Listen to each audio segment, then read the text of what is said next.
This topic is about prayer.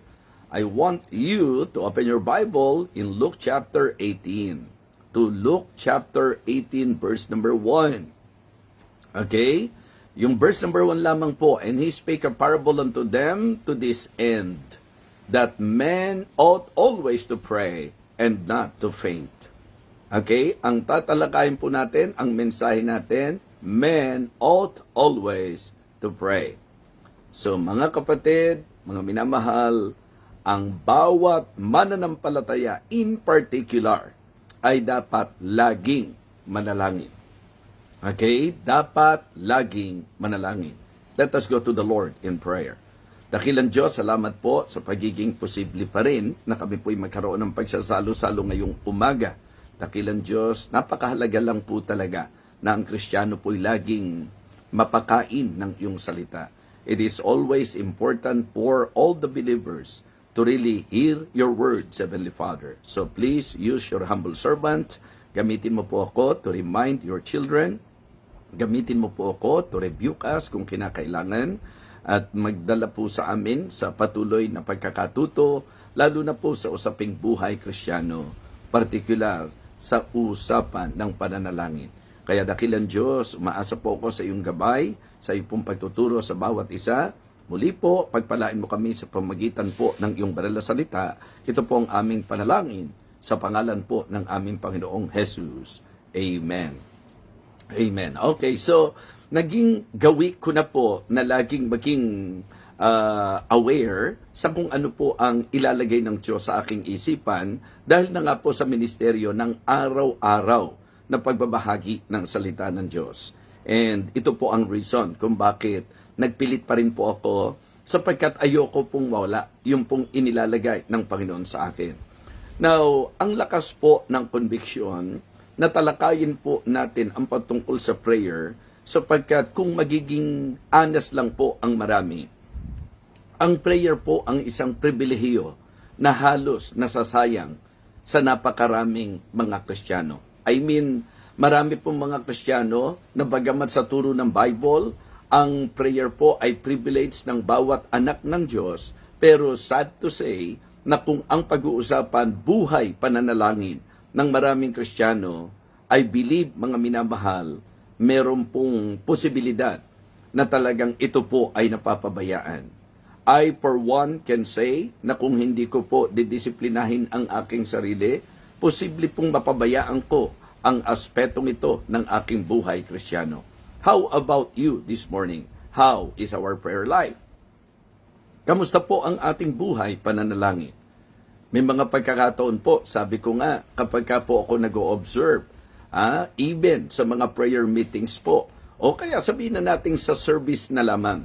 'Di ba? Minsan po pagka nagsa-service, palibasa may programa po sa church na may tinatawag para mag-opening prayer, okay? Actually, sa Sunday po, may tatawagin tayo para sa opening prayer. Ang sinasabi ko po, minsan kapag kami nagli-lead ng prayer, ang thinking po ng marami, parang yung nakatayo lang doon sa harap, yung magli-lead lang ang magpe-pray. Pero actually, para sa akin po, much better if kung may service po tayo, kapag ka po mayroon pong tinawag para sa pasimula ng panalangin, dapat lahat po tayo nagpe-pray din. 'Di ba? Lalo na nga kapag ka prayer meeting po yan. Minsan, ang ma-o-observe natin sa prayer meeting, kasi may mga pagkakataon po na ako nasa office lang, okay, of course, naghihintay para doon sa bahagi ko po sa serbisyo, at ina rin po yung pagkakataon na kung may mga ilang counseling po tayo o dapat kausapin, kinakausap ko po doon sa early part ng service po, mga kapatid. Dahil hindi naman po ako laging nasa church. Ano po? Dahil nga mas naka-focus na po ako sa work ng evangelist, kaya po may Pastor Norman Gatdula po tayo. So pagka po prayer meeting at binibigyan ako ng Panginoon ng pagkakataon na maka-attend, ma-observe nyo po na kapag ka ang setup sa prayer time, meron pong nagli-lead, meron din pong ilan na kung saan parang hindi po connected. That is not good. Kaya tayo umaattend ng prayer meeting to pray together. 'Di ba? Para maipag-pray po natin ng sama-sama ang concern ng bawat kapatiran. So what I would like to say this morning is that make sure na tayo po ay conscious, aware po tayo na pagka-attend tayo ng prayer meeting, ang ibig sabihin niyan, we will pray together. Kaya kapag ka po tayo ay nagpe-pray, make sure na nagpe-pray din po ang bawat isa. So yun lang po ang sinasabi ko. Because undeniably, ito nga po yung isang napakahalagang bagay sa buhay ng mga Kristiyano na medyo napakalakas ng temptation na ito po ay ma-disregard. Na ito po ay mabaliwala, mga kapatid. Pero alam nyo po yan, na kung saan ang isa sa malaking blessing na meron po tayo ay ang ating pagkakataon at sabi ko nga special na privilege na tayo po'y makakatawag sa Panginoon anytime na kailangan po natin talaga siya. Now, in this particular verse, makikita nyo po, again, ang sabi ng talata, and he spake a parable unto them to this end, that men ought always to pray and not to faint. Na ang tao raw po, particular ako, mga Kristiyano raw po ay dapat laging manalangin at huwag manglupaypay. So, para sa akin, ang kaagad na pick up ko, huwag nating katamaran ang pananalangin. Huwag tayong manglupaypay, mga kapatid. Dapat lagi tayong mag-pray at huwag magsawa, huwag manglupaypay, huwag tamarin, mga Kristiyano. So, napakalaking kawalan kapag ang prayer ay ating napabayaan. Napakalaking kasayangan kapag ang pribilehiyo ng panalangin ay ating pong napabayaan. So kaya ang ating mensahe, men ought always to pray. Ito po yung mga tumakbo sa isip ko habang maagang-maaga pa. Siguro mga 3:30 po yan. So gising na po ako, yung diwa ko po, at kahit nakahiga po ako, yung flow ng tinatawag nating thoughts na inilalagay ng Panginoon. Sabi ko, yung idea ng men ought always to pray and not to faint. Nakikita ko po na kaya sinabi ng Panginoon yan because of the reality na ang tao talaga po pwede na masabi nating katamaran. Diba? Yung pong pananalangin. Hindi tama, hindi po ayos yan, pero nangyayari po yan. Di ba? Lalo na sa napaka-busy mundong ito, gigising ka ng maaga, ang unang takbo ng isip mo, kailangan makapag-prepare ako dahil hindi ako dapat malate sa trabaho, hindi ako dapat malate sa school nung merong pasukan pa, di po ba? Or sa kung anumang mga activities. Kumbaga, ang ating pong pagkaabala, yung ating pong pagmamadali, dahil na rin po sa gusto po natin na right away magawa ang mga gusto nating gawin. At doon tayo medyo sablay. Doon tayo nagkakaproblema. So pagka hindi po natin simulan ang ating araw sa Panginoon, talagang medyo magiging magulo po ang ating direksyon. Yun po ang reason, mga kapatid, kung bakit ngayong umagang ito, gusto ko pong ma-remind ang bawat Kristiyano na ang pinaka-the best na pagsisimula ng ating araw ay ang pagsisimula natin sa Panginoon. Remember, it is always good to begin our day with God. Not just to read His words, but to pray. Okay? To talk to God. To express our hearts to God. Ano man po yung nasa puso po natin. Pero sabi ko nga, dahil sa kaabalahan ng mundong ito, paggising pa lang, kailangan mo nang magmadali dahil kailangan mo pumasok sa trabaho. Kailangan mo magmadali dahil kailangan mong gawin yung mga dapat mong gawin dito sa mundo. Without us realizing na ang unang-una na dapat takbo ng isip natin every time na didilat ang ating mata ay ang ating masdan at ang ating pumbigyang pansin ang dahilan kung bakit dumilat ang ating mga mata. What I would like to point out, brothers and sisters, is that kung bakit tayo nagising, dahil may Diyos na siyang nagdugtong ng buhay sa atin. So kaya ang pinakamagandang bulat ng ating mata ay ang ating masdan muli ang kabutihan ng Panginoon at ating pong ibuka ang ating bibig ng pasasalamat sa ating Panginoon. At anuman ang gagawin natin sa buong araw, tayo po ay manalangin sa Panginoon. Mga kapatid, mga minamahal, para sa akin po, ang usapan ng panalangin ay hindi po sa haba o iksi nito. Ang usapan ng panalangin ay hindi po sa kung gaano po natin pinagaganda ang mga salitang ginagamit natin every time na tayo po'y nagpe-pray. Because I believe na ang prayer po is spirit to spirit and heart to heart. Ano po? Communing with God. This is the best way to begin our day. To talk to our God, to thank Him first and before anything else. Let us thank the Lord, let us praise the Lord, and tell God that we are very happy na ginising niya tayo. Binantayan niya tayo ng magdamag, okay? And then, ginising po niya tayo. Dinugtungan ang ating buhay. Mga Kristiyano, ang ating pong mensahe, napakalinaw po ng sinabi. That men ought always to pray and not to faint. Yun tumakbo sa isip ko kanina. Sabi ko, kailan ba talaga? Okay, when you are weak, pray. When you are worried, kasi let us admit that, mga kapatid, na ang daming ikababalisa sa mundo. Okay, when we are weak, pray. When we are worried, pray. Okay, when we are waiting, pray. Kasi, di ba, minsan, ang talo natin yung inip eh.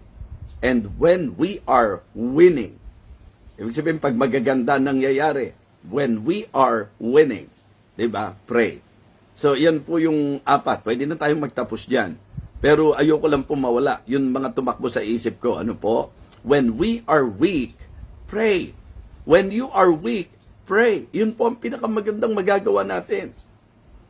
Kung tayo po'y apektado na, kung tayo po'y hirap na hirap, mga kapatid, ito po yung magandang example na pinakita po sa atin ni Apostle Paul, na sa kanyang buhay, talagang umamin siya, na affected po siya ng kanya pong kahinaan, affected po siya ng kanyang sickness, di ba? Apektado po siya. So, napakaganda po na tayo, para po sa ating pong kalakasan, ang gawin po natin kung tayo po'y hinang-hina, kung tayo po'y meron pong mga agam-agam, mga nagpapabigat sa atin, mga kapatid, ikonpisal natin sa Diyos yan. Maging totoo po tayo sa Diyos, di ba? Sabihin po natin sa Panginoon. Kumbaga mga kapatid, sa usapan ng prayer, di ba? Yun po, ilapit natin sa Panginoon yung ating pong kahinaan, i-confess natin sa Panginoon yung ating pong kasalanan, hilingin natin sa Diyos at angkinin po natin yung kanyang kalakasan. Mga kapatid, ganun din po, mas maganda rin po na tayo po ay patuloy na magtiwala sa Kanya. Mga kapatid, mga minamahal, let us face the fact na sa buhay natin, kung wala ang Diyos, wala tayong magagawa. So we need to always acknowledge that we need God. Kailangan nating i-acknowledge na kailangan natin lagi ang Diyos. The reason men ought always to pray, sapagkat lagi nating kailangan ang Diyos. Kailan po yung panahon na hindi mo kailangan ng Diyos? Doon sa apat na sinabi ko po, mga kapatid, when we are weak, when we are worried, di ba? When we are waiting, when we are winning, mga kapatid, lagi, kailangan po natin ng Panginoon. So kaya nga, yung idea po nung pray without ceasing, na sinabi po ni Apostle Paul sa 1 Thessalonians chapter 5 and verse number 17, yung idea po ng pray without ceasing doon is to be always in the attitude of prayer, to be always connected. That is basically the idea. When the Apostle Paul say, mga kapatid, pray without ceasing, ang gustong i-point out, dapat lagi tayong konektado sa Diyos. Lagi tayong nasa attitude of prayer. Kaya nga, sa totoo lang, kung meron pong particular na bagay na dapat nating ipag-pray, mga kapatid, tama po yon na may schedule tayo na morning, noon, and evening. Tayo po ay nagpe-pray. Pero hindi po ang ibig sabihin nun, doon lang tayo magpe-pray. So, ang idea po ng pray without ceasing, it is about our, constant, yung ating pong patuloy na pagiging connected, to be always connected to God in everything. That is the idea when the Apostle Paul said, in everything. So, sa lahat ng mga bagay. So, ibig sabihin po, pagising mo sa umaga, anong sasabihin mo sa Panginoon? Lord, Thank you po sa pagising ko. At ngayon po, siyempre ayoko pong humakbangan pa ako nang walang gabay mo. So anong ipagpe-pray mo? Gabay ng Diyos. Kung ano man yung gagawin mo, anong gagawin mo? Ipag-pray mo yung wisdom na ibigay sa ng Panginoon. Dahil may gagawin ka, anong dapat ipag-pray mo? Lakas para magawa mo yung dapat mong gawin.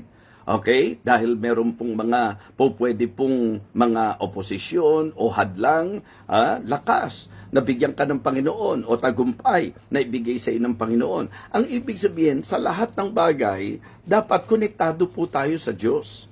Kung ikaw ay mag-e-exam, pray ka sa Panginoon.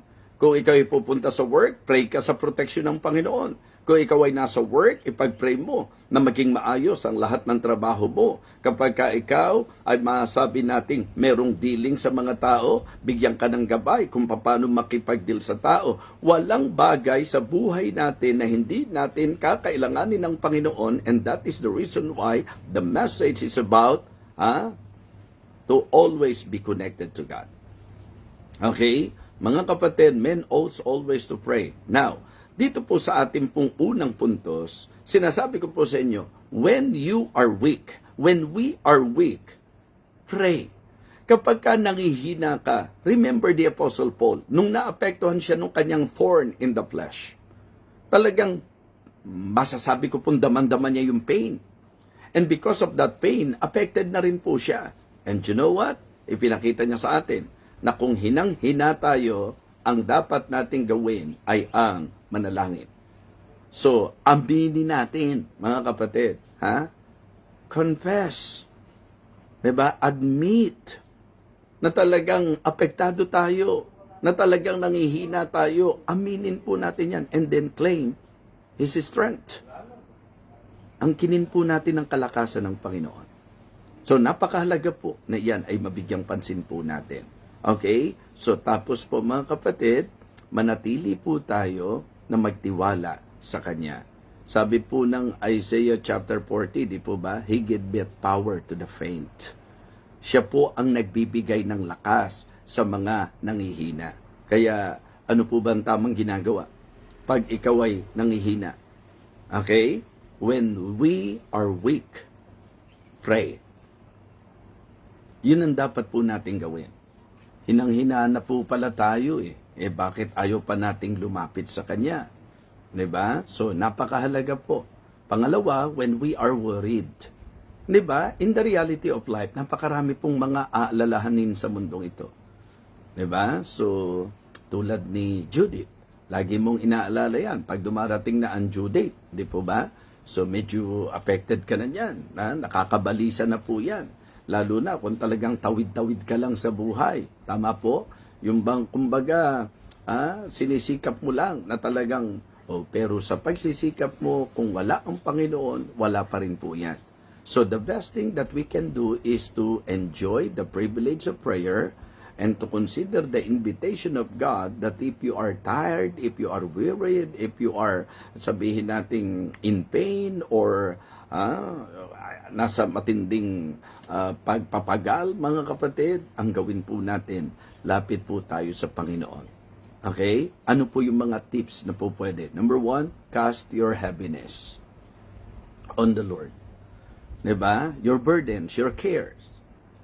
Cast your heaviness. Diba? Bigat-bigat eh. So, yung kabigatan na yan, ilagak mo sa Panginoon yan. So, 1 Peter chapter 5, verse number 7, casting all your care upon Him, for He careth for you. So, cast your heaviness on the Lord. Number 2, calm your heart. Kalmahin mo ang puso mo. Compose. Diba? Kasi nga, pagka ikaw balisa, doon tayo hindi magkandatuto eh. Kapag tayo po dumarating doon sa punto na tayo po'y balisang-balisa, doon tayo hindi magkandatuto kung ano po ang dapat nating gawin. So kaya nga sabi ko po sa inyo, hindi ba ang Panginoon sa sulat ni James ang nagsabi po that if any of you lack wisdom, let him ask of God. So prayer is asking God. Diba? Mga kapatid, yan po ang sinasabi, ask. Diba? Seek and knock. Ask and it shall be given unto you. Seek and you shall find. Knock and it shall be open unto you. So, dalawang concept po ng ask. Yung ask na itanong mo sa Diyos at yung ask na hingin mo sa Diyos. So, kung naguguluhan po tayo sa mga nangyayari sa buhay natin, tanungin po natin ang Diyos. Diba? Let us ask God. Let us ask God for wisdom. Lord, ipaunawa mo naman po sa akin to. Lord, bigyan mo naman po ako ng wisdom kung ano ang dapat ko pong gawin sa sitwasyon kong ito. So, ang pinaka-the best po, when we are worried, pray. At sa usapan ng prayer, cast our burdens, cast our care, cast our heaviness. So, yun po yun. Cast your heaviness. Second, calm your heart. Kalmahin po natin ang puso natin. Be careful for nothing, but in everything, by prayer and supplication with thanksgiving, let your request be made known unto God. So yun po ang sinasabi. Imbis na tayo po ay mag-ubos ng oras sa pag-aalala at pagkabalisa, kalmahin natin ang puso natin. Hindi po ba kadalasan ganon? Diba? Kadalasan po mga kapatid, sa buhay po natin, ating pong minsan talagang hindi malaman kung ano ang dapat nating gawin dahil sa pagkataranta. Ang isang illustration ko nga po dyan, yung pong idea ng mga, halimbawa, di ba, pagka nasunugan, ang tendency natin magpanik. Di ba? So, mas maganda po, compose yung ating mind, yung heart, kaya nga meron pong drill na ginagawa po sa mga ganyan, di po ba? Para imbis na tayo po'y magpanik, maganda, kasado na kaagad kung ano na dapat nating gawin. Now, sa buhay po natin, wala pong ibang drill kundi ito. Anything na mangyari po, ang right away dapat maisip mo is to pray. To come to God, to call on God. Yun po ang dapat nating gawin.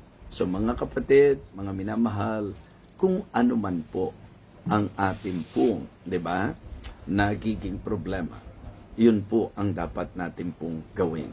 Lapit po tayo sa Diyos. Okay? Cast our heaviness on God, di ba, sa ating Panginoon.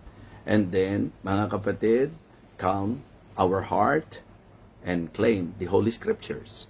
Diba? Claim the Holy Scriptures. Atin pong angkinin yung kanyang salita. Diba? At ang pangako po ng Panginoon, particular, yun po ang i-claim natin sa Holy Scripture, yung mga pangako ng Diyos. But seek ye first the kingdom of God and His righteousness, and all these things shall be added unto you. Okay? When we are weak, hinang-hina ka, pray. When we are worried, ang daming gumugulo sa isip natin, pray. When we are waiting, di ba? Yun po yung isa sa ipinapaalam po natin sa lahat na may mga sitwasyon po na sa pagpe-pray natin, hindi right away, nandiyan kaagad ang sagot. O kaya may mga ilang bagay po sa buhay natin. Halimbawa lang po, kung ikaw ay nag-a-apply ng trabaho. Halimbawa lang po, meron pong pangako sa iyo. Halimbawa lang po, meron pong mga ilang bagay na inaasahan ka. Mga kapatid, ang maganda po ma-develop na talagang sa paghihintay po natin ng lahat ng ating pong mga hinihintay, ang gawin po natin is to pray. 'Di ba? Mag-pray po tayo. Ang pinaka-idea po na gusto ko maging encouragement sa lahat, doon po sa sinabi ng Romans 12, maliwanag po 'yan, 'di ba? Rejoicing in hope, patient in tribulation, continuing instant in prayer. So be persistent. 'Di ba? When we are waiting, pray.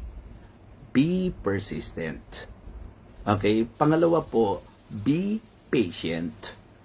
'Di ba? So, dapat po, mga kapatid, sa ating pong paghihintay, maganda po na tayo po'y maging persistent kung alam po natin na ang hinihingi natin, kalooban ng Diyos. 'Di ba? Huwag tumigil. Tuloy-tuloy lang natin. And then, be patient. Pag hindi pa time ng Diyos, hintayin lang po natin. Sabi ko nga sa inyo, prayer is not dictating God kung ano yung dapat niyang gawin. Prayer is actually discovering the will of God. 'Di ba? Hindi po para mag-demand sa Diyos, hindi po para magdikta sa Diyos, mga kapatid, kundi ang ating pong gusto to discover the will of God. Ibig sabihin po, tama na tayo po ay maghintay kung kailan po ang time ng Panginoon at kung ano po ang kapasyahan ng Panginoon. While we are waiting, pray. Diba? When we are weak, pray. When we are worried, pray. When we are waiting, pray. Diba? Mga kapatid, sabi po sa Psalm 27 and verse number 14, wait on the Lord, be of good courage. Okay? And He shall strengthen thine heart. Wait, I say, wait on the Lord. Gustong-gusto ko po yung talatang yon. Wait, I say, wait on the Lord. Wait, I say, on the Lord. Ang hintay natin ay ang Panginoon. Diba? God is always perfect in His timing. Talagang lagi po siyang tama sa kanyang kapasyahan kung kailan. At ako po, nakakatulong sa akin yung pong kaisipan na to, na mas alam ng Diyos yung kailangan ko kaysa sa pagkaalam ko dito. Kasi minsan iniisip kong kailangan ko na, mas magaling pa ba ako sa Diyos? Ang Diyos ang nakakaalam kung talagang kailangan ko. So, mas alam ng Diyos ang kailangan ko kaysa sa pagkaalam ko rito. And the same thing that I would like all of you to understand, na mas alam din ng Diyos ang tamang panahon kaysa sa panahon na iniisip ko. So, kaya ito po isang virtue po yan, yung maghintay, di ba? So, be persistent, be patient, and be prepared. Diba? So, siyempre, kapag ka naghihintay ka, dapat handa ka rin. So, napakahalaga po nitong mga bagay na ito na sinasabi ko po sa inyo. Hindi ba sa prayer, nag-e-expect tayo? Ang prayer po kasi hindi pagbabakasakali. Ang prayer po is the manifestation of our trust, our faith in God, and then because of our trust, we know that God in His time, kasi God made all things beautiful in His time, ang Diyos sa kanyang panahon, sasagutin po niya ang ating panalangin. So, be prepared. Be persistent, okay, be patient, and be prepared. So, nakatatlo na po tayo. When we are weak, pray. When we are worried, pray. When we are waiting, and while we are waiting, pray. Tama po? So, ngayon naman po mga kapatid, when we are winning, pray. Kasi ito rin ang isang masasabi po nating malungkot na tanawin. Na kapag ka maganda na po ang sitwasyon, kapag ka nakuha na po natin ang mga gusto po natin, pagka maganda nangyayari sa buhay natin, minsan hinahatak naman tayo ng mga bagay na ito to the point na hindi na tayo nakapagbibigay ng panahon sa Diyos. Alam niyo po, kapag ka tayo po ay dumating sa masaganang buhay at nawala po sa atin ang attitude ng pananalangin, ang magiging problema po mga kapatid, talagang, para sa akin po, ang magiging problema po natin, yung idea na hindi natin mag-glorify ang Diyos. Diba? So, ang isang bagay na magandang matutunan po natin is to give God the glory. Diba? Pagka may achievement ka, kapag may accomplishment ka, kapag maganda ang nangyari, pray. Lord, thank you. Lord, I praise you. Lord, this is for you, for your glory alone. Dapat kapag po magaganda nangyayari sa buhay natin, Diyos pa rin po ang bida. Kaya kapag po tayo po ay nasa magandang sitwasyon, pray. Talk to God. And then express your heart to God. Thank God. Talk to God. Testify about God. Yun po pwede nating magawa. So kaya mga kapatid, kapag ikaw ay nasa magandang kalagayan, that is the concept. When we are winning, mga kapatid, pray. Diba? Sa James 1:17, nandoon po yung acknowledgement natin dapat that every good gift and every perfect gift comes from above. Diba? Ang sabi, that cometh down from the Father of lights, with whom is no variableness, neither shadow of turning. So, dapat doon po sa katotohanan yon, kapag kami answered prayer, pray pa din. para naman sa pasasalamat. Kaya mga kapatid, yun po ang mga bagay na sinasabi ko na sa buhay natin, minsan pagka problemado ka, panay ang tawag mo sa Diyos. Pero may mga pagkakataon naman kapag ka nananagana ka, nasaan na ang Diyos? Nakalimutan mo na ang Diyos. 'Di ba? Kaya nga sa idea po ng ating pananalangin, mga kapatid, maganda po na tayo po ay mag-grow. Ma-realize natin na kung tinatawagan mo ang Diyos, para din po sa mga magkakaibigan yan, ikaw kapag may kagipitan ka, kilala mo ako, pero kapag maganda na nangyayari sa buhay mo, nakakalimutan mo na ako. Mga kapatid, ang prayer po kasi, yan po ay manifestation ng tiwala natin sa Diyos. 'Di ba? So, ang prayer din po ay panahon at pagkakataon para naman po ma-magnify natin ang Panginoon through our thanksgiving. So, kaya ang dapat po mga kapatid, sa lahat ng sitwasyon sa buhay po natin, nandoon po, ang concern po natin is our gratitude, the glory of God, and to guard our heart. 'Di ba? Yung pride natin. Minsan, yun ang kailangan nating mabantay. May mga panahon po kasi na kapag maganda ang kalagayan sa buhay, parang hindi na kailangan ng Diyos. Nakakalimutan na ang Diyos. Mga kapatid, sa lahat ng pagkakataon, dapat lagi tayong nagpe-pray. Men ought always to pray and not to faint. When you are weak, pray. When you are worried, pray. When you are waiting, pray. And when you are winning, pray. Men ought always to pray and not to faint. Hinang-hina ka, lapit ka sa Panginoon. Nananagana ka, lapit ka sa Panginoon. Huwag nating kakalimutan na sa anumang problema mo sa buhay, may Panginoon ka. At huwag mo ring kakalimutan na sa lahat ng naging karanasan mo sa buhay, may Panginoon ka. 'Di ba? Yun po Mga kapatid, yung concept na kapag tayo po ay may mga nararanasan, 'di ba? Pagka tayo po ay mayroong matinding pinagdadaanan, pray. Pero kapag tayo po ay nananagana at tayo po ay pinagpapalang lubos sa ating buhay, pray. Okay? Pagka meron kang mga kabigatan, trust the Lord. Kapag meron kang kasaganaan, thank the Lord. 'Di ba? And always thank the Lord. Napakahalaga po. Lagi pong tatandaan natin yan. So, ngayong umaga, uulitin ko po, I understand na hindi po lahat ng mga viewers natin ay posibleng aware na tayo po ay nakapagpatuloy ngayon. But my concern, mga kapatid, considering na binigyan ako ng Panginoon ng pagkakataon, ito po ay atin pa rin ipinagpatuloy. Kaya, in weakness, pray. In worry, pray. Mga kapatid, in waiting, pray. And in winning, pray. So mga kapatid, pray in every situation. Ibig sabihin po, pray in every condition. Ano man ang sitwasyon, ano man ang kondisyon, pray. But make sure that we will pray with full confidence. Kapag nag-pray tayo, dapat yung confidence natin nandoon. And then, pray with constant commitment. Ibig sabihin, be committed sa ating pong pananalangin hanggang sa ang Diyos sa kanyang tamang panahon sagutin ang ating prayer. Kamusta po tayo? Kamusta po ang ating prayer life? Nawa, may natutunan po tayo ngayong umagang ito. At nawa, naintindihan po natin at maging sensitive tayo. Bakit kaya sa kabila ng kung tutusin, may announcement na at naiintindihan naman po ng marami na wala tayong Believer's Breakfast ngayon? Pero bakit kaya niloob pa rin ng Diyos at kinonvict pa rin ang inyo pong lingkod para mag-share? Alam niyo kung bakit? Because God knows that we need this message.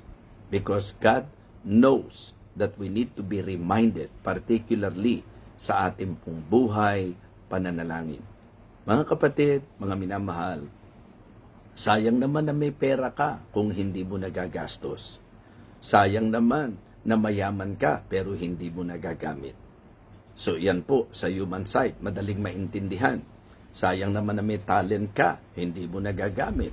Sayang naman na talagang masasabi nating potential ka o masasabi po natin na talagang skillful ka pero hindi mo nagagamit. So lahat ng yon, tama po yun na nakakahinayang.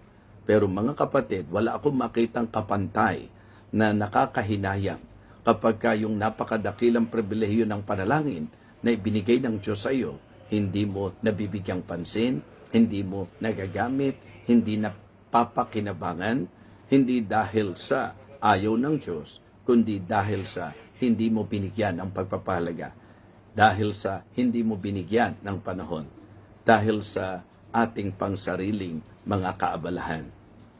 Please be reminded that men ought always to pray and not to faint. Ano ba naman mga kapatid, na disiplinahin natin yung sarili natin, na sa paggising pa lang natin, bago ang kahit ano, luhod tayo, dapa tayo, mula sa ating pagkakahiga, luhod tayo, dapa tayo, usal tayo ng panalangin sa Diyos. Una, pasasalamat na binantayan niya tayo ng buong magdamag. Pangalawa, salamat na nagising tayo. Pangatlo, kung ano man yung mga specific pa na kailangan nating ilapit sa Kanya. Yan po ang ating gawing disiplina. And let us develop the attitude of prayer. Yun po ang ating magandang gawin, mga kapatid. At huwag nyo ring papayagan na tayo po ay lalagay sa sitwasyon nang hindi po tayo tumatawag sa Diyos. Huwag nyo pong papayagan, nagkagawa tayo ng desisyon nang hindi tayo nagpagabay at hindi tayo nagpray sa Panginoon. At huwag din natin papayagang matutulog tayo nang hindi tayo nakipag-usap at nakipag-ulayo sa Panginoon. Pray, pray, and pray. Men ought always to pray and not to faint. Bago po tayo magtapos, paalala, kung ikaw ay may kahinaan, pray. Kung ikaw ay may kabalisahan, pray. Kung ikaw ay mayroong hinihintay, pray. Kung ikaw ay nasa tagumpay, pray. Kung ikaw ay may kasaganahan, pray. Ang ibig sabihin lang ng mensahe natin, let us always pray. Men ought always to pray and not to faint. Let us pray. Lord, thank you po. Thank you po na kahit na kung tutuusin, areglado na hindi kami makapag-Believers Breakfast ngayon, niloob mo pa rin po na kami magkaroon ng oras para sa aralang ito. I pray, O God, na ang mensahe po na aming napakinggan ay mag-serve as a reminder, Heavenly Father. And at the same time, ma-realize namin ang pagkalugi namin, Panginoon, ang kawalan po namin kapag hindi po namin nai-enjoy at ginagamit ang privilege na ibinigay mo sa amin. Dakilang Ama, aming Panginoon, umaasa po ako na ikaw ang siyang gagawang patuloy sa buhay ng iyong mga anak. May you strengthen our prayer life. May we strengthen our prayer life, Heavenly Father. Thank you so much. We love you, Lord, and we honor you. Bless our day, O God, we pray. In Christ's most precious name, amen. Amen.